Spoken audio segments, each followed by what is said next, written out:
Hello again. Today I'm reviewing Nevermore by Kelly Creagh. There's quite a lot to read for the back or synopsis of this one, so I'll start. Isabel, this was the only way I knew how to reach you. After tonight it will all go away. I never meant for you to be pulled into any of this, ever. Please believe that. Somehow I've lost control of everything. I only wish I could see you again. I wish I could tell you everything that I couldn't before. Most of all, I wish there was a way we could start over. Whatever happens now, please believe that I didn't mean for it to end this way. Yours always, V. Okay, so that's the back. This is obviously an excerpt from the book, and the inside, the cover, I'll read that next. Cheerleader Isabel Lanley is horrified when she is paired with Vera Nethers for an English project, which is due, so unfair, on the day of the rival game. Cold and aloof, sardonic and sharp-tongued, Varan makes it clear he'd rather not have anything to do with her either. But when Isabel discovers strange writing in his journal, she can't help but give this enigmatic boy with piercing eyes another look. Soon, Isabel finds herself making excuses to be with Varan. Steadily pulled away from her friends and her possessive boyfriend, Isabel ventures deeper and deeper into the dream world Varan has created through the pages of his notebook, a realm where the terrifying stories of Edgar Allan Poe come to life. As her world begins to unravel around her, Isabel discovers that dreams, like words, hold more power than she ever imagined, and that the most frightening realities are those of the mind. Now she must find a way to reach Varan before he is consumed by the shadows of his own nightmares. His life depends on it. And I think the little summary inside one of the first pages of the book kind of sums it up quite nicely. When cheerleader Isabel Lanley is assigned to work with goth Edgar Allan Poe fan Vera Nethers on an English project, she is swept into a horrific dream world that he has created in his mind. So yes, that's over with. That was quite a mouthful. What I liked about the cover of this is that once you've read it, you kind of realise everything on it is relevant, even the dress at the back here. Which is nice, makes a nice change, because often covers don't match somehow the books that they've been paired with. But this is good, everything sort of matches, apart from Varan here is missing his lip ring, which in some of the covers you do see, but for some reason it's been taken off, but that is kind of part of his character, and it is mentioned. Also, I didn't find this guy to be kind of how I imagined him, but this is quite a good Isabel, I think. But yeah, everything's quite relevant.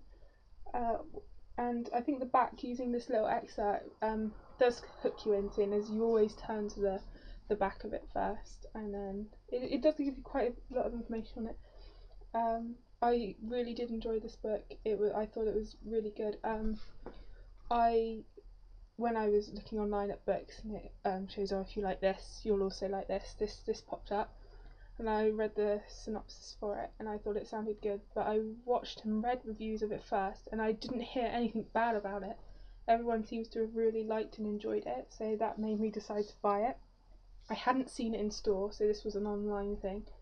And I'm really, really glad I got it, and I really enjoyed it, and I cannot wait for the second one, which is called Enshadowed, and I don't think it's coming out until next year, which is heartbreaking, but you get kind of used to that with books. They hook you in and then expect you to wait forever for the next one.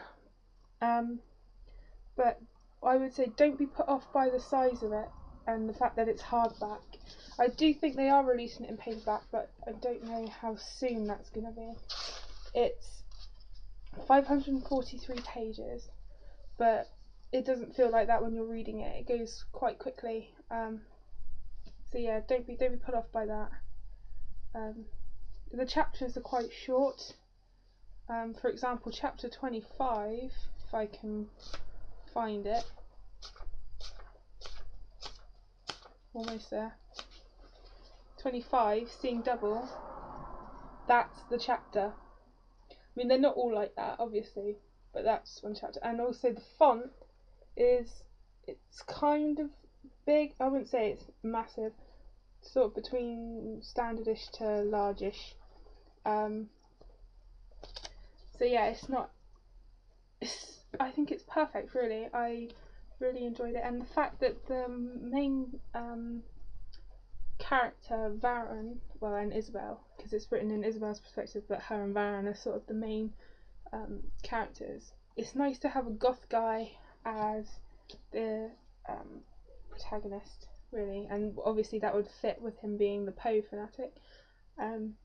And Isabel being the cheerleader, she's normally cheerleaders normally sort of shown, we all know, as the ones we're not supposed to like. They're the bitchy, cliquey girls, but and that comes across in some of her friends, but she's not like that. And it was really, really good how it was written. It's Kelly Creagh's debut novel, but you wouldn't be able to tell from how it's written. I think she's written it extremely well. It's really, really good. And what's good about it is the development between the characters, because obviously they start off as complete opposites.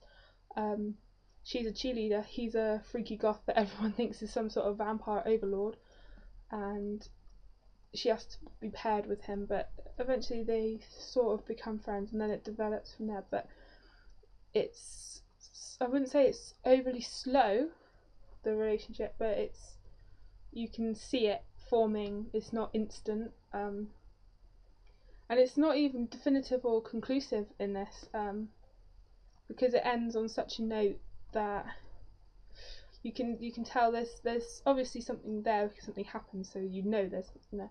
But I wouldn't say there's a happily ever after, because there's obviously going to be a second one, and it ends on a way that they're not together at the end of this book. So you have to read on, but I would definitely recommend it. On the inside of the cover, it recommends it ages 14 and up. I would kind of agree, or possibly a little bit older, because of not just the references to Poe, which you don't have to be a Poe fan to like this book. You can, everything you need to know about Poe is included in it, with the references and what you need, so you don't have to know anything about him. You just have to like the dark paranormal romancy genre for young adults. But some of the words she uses are quite elaborate, so 14 or under may not get it, but it was truly great.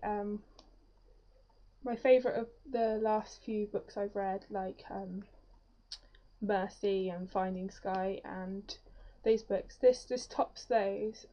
It's close running to be my favourite after Angel, and like Angel sequel, I can't wait to read the sequel. But this was good because it's a young adult, but it's mature in its sort of approach to it. It doesn't sort of belittle you or condescend to your intelligence, which I think is nice, and I suppose that's because it's written by sort of a youngish author. But yes, definitely one to read if you like dark paranormal romance for young adults. And it's good because it doesn't have vampires or anything like that. It's all about this dream world that Baron has somehow created, and we don't find out too much about it. It's not all given away, but there's hints at it, and the story develops as a whole. Actually, what happens? There's tension at the beginning, sort of drama created, and little hints of what's going to happen, but we don't know, and it's hinted at, and then the action happens, and then there's a pause, and you're like, what's going to happen next? And that's what's good about this. It's created this sort of tension and drama, which is really good, and I hope continues into the second one, which I'm dying to read. So if you read it, please let me know what you think of it, and happy reading.